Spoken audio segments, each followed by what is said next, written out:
봉헌하시고 뭐 이렇게 하겠죠. 우리 세상에 봉헌도 있고. 그런데 참 안타까운 건 아니 이쪽으로 가면 안 되는데 안타까운 건 졸리지? 아니 안 해야지. 이런 얘기하면 막 이런저런 얘기 해줘가지고 아무튼 모든 우리나라 이 세상 모든 것이 하느님의 것으로 봉헌할 마음을 가지십시오.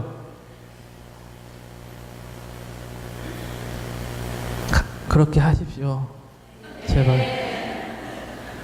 그래서 교회의 가르침에 반대되지 마십시오. 그러면서 아멘하고 구원받겠다고 성당에 와 앉아있는 모습을 보면 세례받으러 왔던 바리사이들에게 했던 요한의 생말이 떠올라요. 누가 너한테 이 구원의 길을 가르쳐 주잖아. 이 독사의 족속들아, 이 사악한 것들아. 밖에서는 하느님의 뜻을 거부하고 하느님의 가르침을 거부하고 세상에 하느님의 것임을 거부하면서 성당에 와서 아멘하고 앉아있다. 전 좀 마음이 아프거든요. 성당 안에서만 봉헌할 거예요? 아니죠. 우리의 모든 삶의 자리, 이 세상 자체가 하느님의 것임을 여러분들은 봉헌의 삶을 준비하시면 좋겠습니다. 자, 이제 거의 끝나갑니다. 한 주간 동안 내 생활을 주변 정리를 하십시오. 여러분 집 청소하라는 겨. 매일 청소하고 계시겠지만 청소하십시오. 자매님들만 하라는 거 아닙니다. 형제님들도 다 청소 같이 하십시오. 내 주위를 정리하지 않고 어지러운 마음으로 살아가면서 봉헌하겠다. 이것 사실 잘 준비가 되지 않습니다. 당장 내일부터 집에 하나씩 정리하십시오. 이왕이면 냉장고에 검은 봉다리에 구석기 시대의 것들도 빼내시고, 이제 여름이 다가오니까 이제는 입지 않았던 옷들도 빼서 가져와서 좀 나눠서 쓰도록 좀 하시고, 어차피 안 입을 거예요.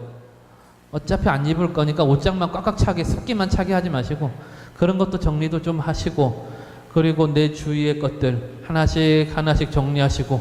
그렇다고 해서 남편 정리하지 마십시오. 그건 안 됩니다. 사랑의 관계를 정리를 하십시오. 서서히 마음을 새롭게 다짐하기 위해서 먼저 주의를 잘 정리하시기 바랍니다. 두 번째, 나에게 해가 되거나 도움이 안 되는 것들을 끊어버리고자 힘쓰십시오. 이거는 여러분 책에 나와 있는 것처럼 어찌 보면 하느님께 드리는 내 영적인 수고로움입니다. 이 수고로움을 지나친 흡연이나 음주, 도박, 금방 주임 신부님 들어오시던데, 흡연과 나는 끊었는데 흡연과 신앙에 도움이 안 되는 장소, 웬만하면 그런 장소 이렇게 가지 마십시오. 좋은 곳이어도 거기에 모이는 사람들 때문에 잘못되는 곳들도 있어요. 그러면 좀 그런 것들 한 주간 동안은 좀 피하십시오. 그리고 신경질 내는 습관, 분노, 게으름도 끊으십시오. 제가 좀 게으르거든요. 말씨의 정화, 제가 이 빨간 글씨로 해놨죠. 한 주간 동안은 내 말도 정리하십시오. 내가 말하던 습관, 남에게 쉽게 상처 주는 어투들, 그런 말들, 이런 것들도 정리를 해보라 라고 하는데, 정리할 거면 어떻게 해야 돼요? 이미 말해놓고 정리해요? 안 되지. 이미 야인연하 해놓고 아이고 하지 말래내신디 이렇게 하면 안 된다는 거예요. 그래서 한 주간 동안은 말하는 그 순간에도 내 자신이 무엇을 하고 있는지 고민하셔야 됩니다. 이 한 주간은 정말 33일만큼 더 압축해서 준비하셔야 돼요. 말씨 자체도 정리해라. 텔레비전이나 신문, 잡지의 과도함도 끊으시기 바랍니다. 제 신학생 때 별명이 텔레톱이었어요. 맨날 텔레비만.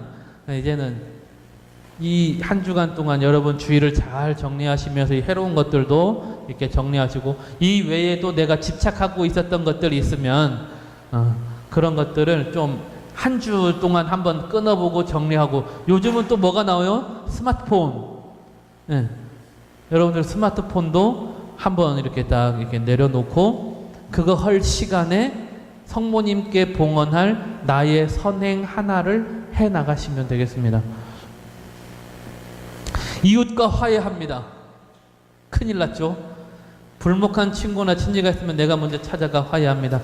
솔직히 나 아직도 용서하지 못하는 사람이 있다, 고개 끄덕이십시오. 나 아직도 용서하지 못하겠다. 몇 분 있네. 이젠 없습니다. 자, 이제는 찾아가셔야겠네요. 이 한 주 용기를 내십시오. 여러분들이 타인의 죄에 의한 거라 하더라도 내가 용서하지 못하는 마음을 갖고 있는 그 순간부터 내 발에 족쇄를 채우는 건 그 사람이 아니라 나입니다. 그거에 집착하고 계속 내 몸과 마음에 죄를 짓고 있는 건 나입니다. 그러니까 자유롭게 되도록 하시기 바랍니다. 아까 고개 끄덕이신 분들 고맙고 솔직하게 해주셔서 그 끄덕이신 분은 특별히 더 이 은총을 받으시면 좋겠어요. 자유롭게 되십시오. 그 쇠사슬을 끊고 이제 그 사람 앞에 가세요. 그리고 용서하시고 손잡고 악수하면 됩니다. 그냥 씩 웃어주세요. 근데 그 사람이 안 받아줘. 이젠 그 사람 몫이지. 이제 내버려요. 그 사람이 하느님과 알아서 하게. 그런데 꾸준히 나는 웃어주시고 그 사람을 만나주시기 바랍니다. 제발입니다. 그리고 특별한 시간을 마련해서 고해성사와 영성체를 한 주간 동안 정성스럽게, 아마 본당 신부님께서 고해성사 시간을 이렇게 하실 거예요.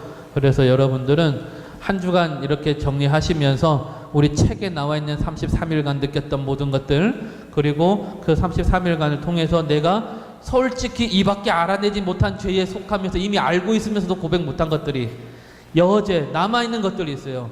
그거 용서받지 못해요.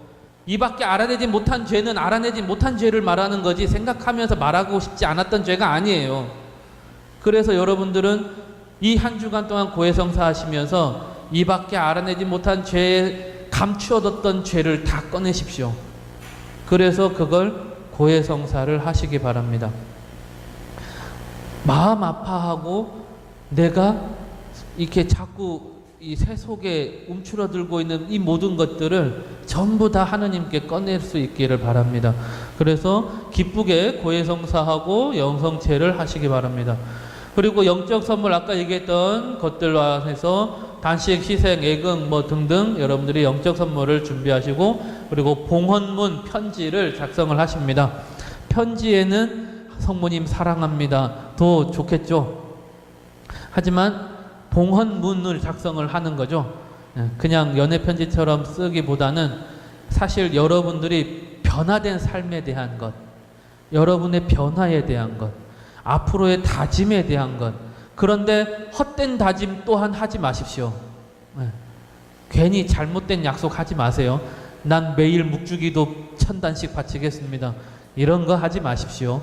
그러지 마시고 여러분들이 솔직하게 매일매일 나는 하느님의 것이고 성모님 저는 당신을 통해서 하느님께 갑니다, 이런 봉헌을 할 수 있는 것, 그것을 여러분들이 작성을 하시면서 다짐도 해보시고 내 생활 주변 정리하고 이런 거, 그리고 여러분들의 삶의 희망들까지도, 그리고 거저 주시겠다 하셨지만 그 거저 주시는 거에 대한 희망까지도 여러분들이 편지 봉헌문에 한번 써보시면 좋겠습니다.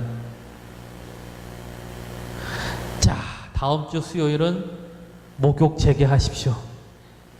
원래 제삿날 원래 씻는 거요. 오늘 시성 왔지? 원래 씻는 거요. 신부님도 미사 때 손 씻잖아요.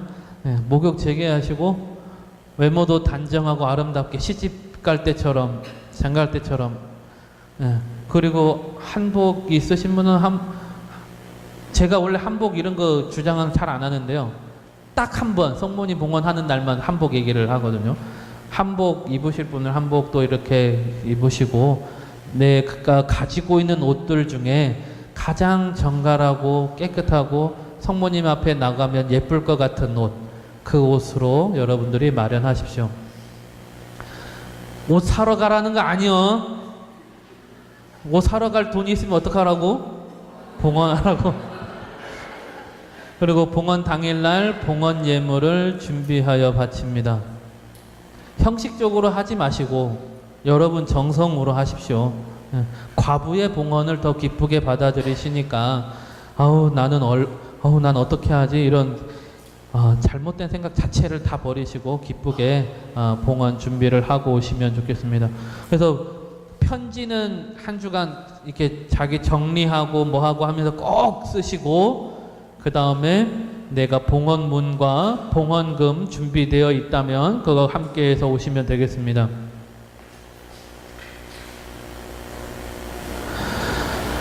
자, 마지막 당부의 말씀인데요.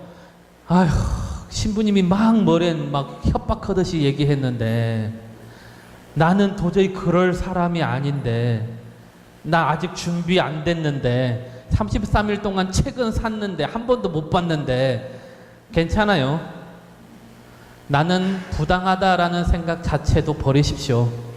그래서 죄 때문이라면 그냥 피난처신 성모님께 의지하라. 성모님께 그냥 의지하세요. 그 다 봉헌하고 그냥 순수한 마음으로 그냥 엄마 옆에 있는 아기처럼 그렇게 오십시오. 나는 능력이 있어서 하느님을 믿는 것이 아니라 하느님께서 그저 우리를 선택해 주시고 불러주셨다는 그 확신만으로 오시면 좋겠습니다. 그래서 준비 한 주간 잘 하시면 좋겠고, 자신의 염려와 사탄의 유혹을 물리치시고 준비가 안 되어서 봉헌할 수 없다는 생각을 버리시기 바랍니다. 감사합니다 라고 했는데 마지막으로 우산을 준비하세요. 무슨 말이냐면요, 아프리카에 오랜 가뭄이 있어가지고 이제 전 신자들 마을 사람들 다 모여가지고 비가 오게 해달라고 성모님께 기도하자 해가지고 기도회를 만들었어요. 성당에 와가지고 전부 해가지고 막 1시간 동안 막 기도했어요. 갑자기 비가 쫙 쏟아진 거예요. 그래서 집에 가려고 딱 기도 끝나 나가려고 하니까 비가 너무 와. 그래서 아무도 못 나가는 거예요. 근데 그때 어떤 꼬마애가 우산을 딱 펴가지고 쫙 가는 거예요. 그래서 사람들이 야, 너 어떻게 우산 가져올 생각했냐 하고 물어보니까 그 꼬마가 오늘 비 오게 해달라고 기도하는 날인데. 여러분들은 이미 받은 것처럼 기도하셔야 됩니다. 그리고 이미 받았고, 그래서 성모님께 오늘 봉헌하는 거 이미 봉헌하셨고 이미 성모님 것인데 내가 너무 몰랐고 나 것처럼 썼네요. 그래서 이제부터 한 주간 잘 준비하시고 성모님 거였어요. 그래서 성모님의 뜻대로 제가 살겠습니다. 이 마음을 다지면서 준비하시면 좋겠습니다. 영광송으로 마치겠습니다. 영광이 성부와 성자와 성령께 성부와 성자와 성령의 이름으로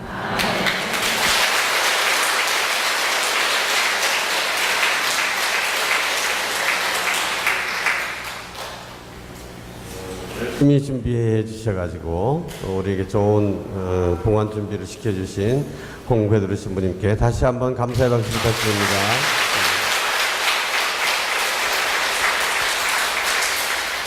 본당 신부로서 몇 가지만 다시 한번 강조를 드리겠습니다.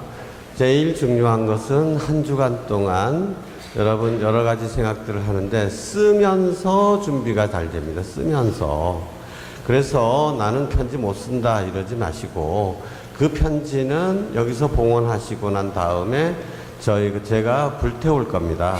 뭐 읽어보지도 않고 그럴 거니까, 또 자기 이름도 안 쓰는 거고, 그러니까 거기에 정말 그 성모님께 드리는 나를 온전히 봉헌한다고 하는 그 마음을 담아서 편지를 써주시되, 쓸 때 기억하셔야 될 것 하는 아브라함의 이삭 제사를 생각하십시오. 그래서 내가 바치기 제일 아까운 거, 요거는 꼭 내 뜻대로 하고 싶은 거, 그게 뭔가 그걸 한번 생각하십시오.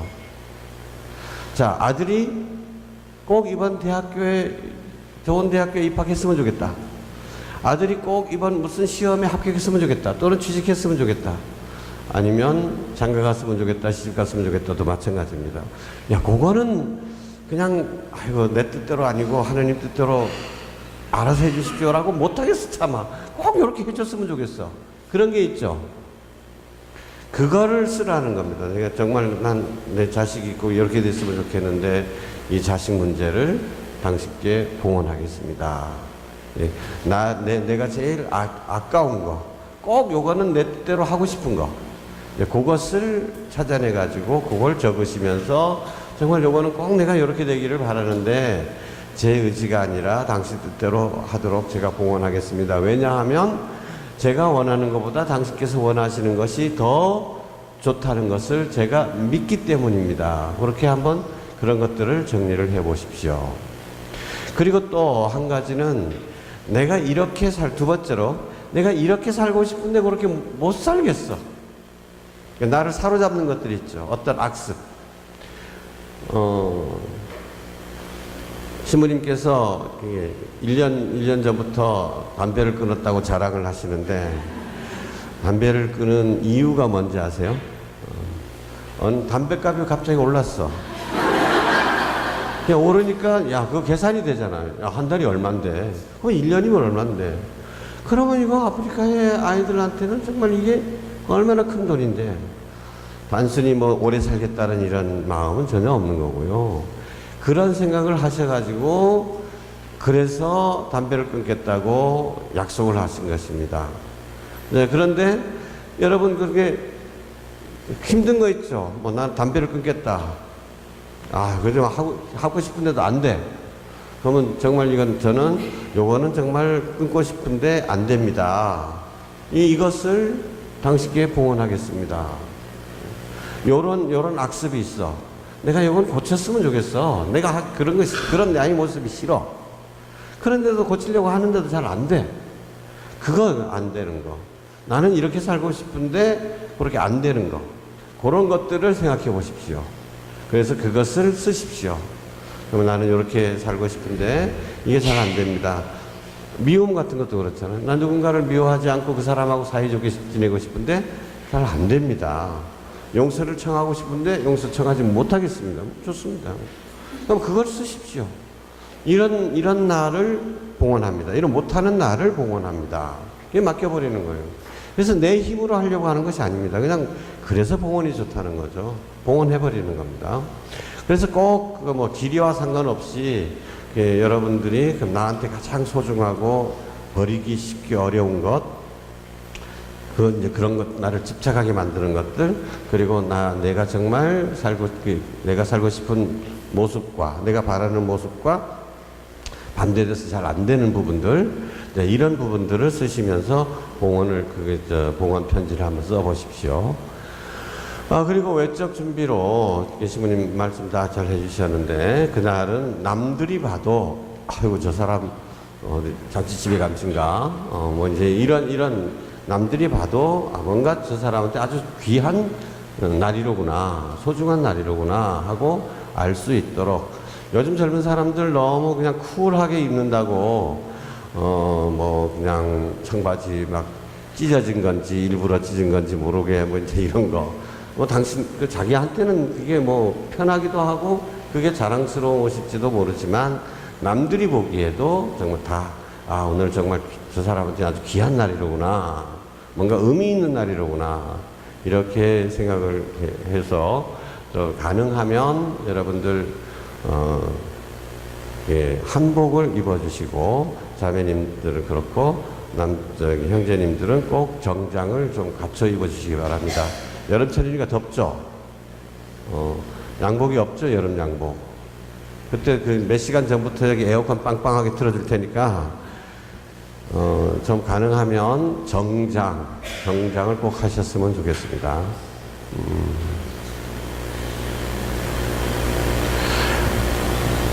다음 주 봉헌할 때 아마 수녀님께서 봉헌에 대해서 다시 한번 말씀해 주실 겁니다만은, 봉헌은 세례를 갱신하는 것입니다. 그래서 세례 받을 때 여러분 세례 받는다고 생각하시고 준비하시면 좋습니다. 내가 이거 세례 받는 날이다. 다 내가 성모님께 바쳐버리고 나는 새로운 사람으로 태어나는 것입니다. 성모님 안에서 새 사람으로 태어나는 것입니다. 그러니까 세례 받는다고 생각하시고 세례 받는 그 마음으로 외적 준비도 갖춰주시면 좋겠습니다. 그리고 이번 주일에 봉투를 따로 성모님께 드리는 봉투를 따로 준비하겠습니다. 그래서 그걸 갖고 가셔가지고 저희 수요일 날 오실 때 봉헌 편지 그리고 또 봉헌 예물 이제 준비를 해갖고 오시고 봉헌 예절 때에는 여러분에게 스카플라하고 초를 주고 스카플라를 걸어줄 겁니다. 성모님께 온전히 봉헌된 사람이라는 뜻으로 성모님의 보호를 받는다는 뜻으로 그러니까 근데 이 스카플라에 대해서 다시 한번 설명할 기회가 없을런지 모르니까 그 책에 보면 스카플라의 유래가 잘 나와 있습니다. 그걸 한번 다시 한번 좀 읽어봐 주시고요. 그거는 한번 일주일 동안 좀 읽어봐 주십시오.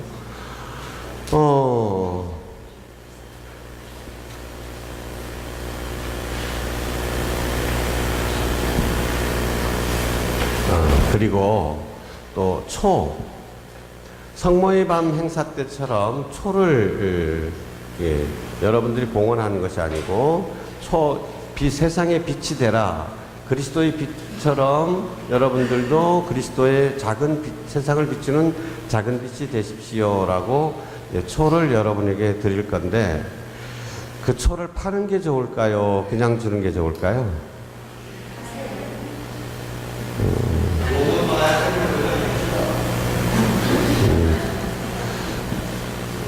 그래서 여기 오면서 생각을 해봤는데 아무래도 여러분들이 직접 돈을 내서 사는 것이 좋겠다. 의미적으로 그냥 주는 것보다 여러분들이 뭐 단돈 1,000원이지만 직접 돈을 내서 사는 것이 그냥 공짜로 받게 되면 소홀하게 생각하기 쉽더라고요. 그래서 어쨌든 여러분들이 뭔가를 희생해서 사는 걸로 그렇게 해서 그것이 뭐 제가 본당에서 쓰기가 아까워서가 아니라 그 의미를 더 살리기 위해서 그런 거니까 초는 사서 그렇게 봉헌할 때 사용했으면 좋겠습니다. 그래 한 주간 동안 여러 가지로 준비를 나름대로 지금까지 못했더라도 한 주간 동안 우리에게 더 시간이 있습니다.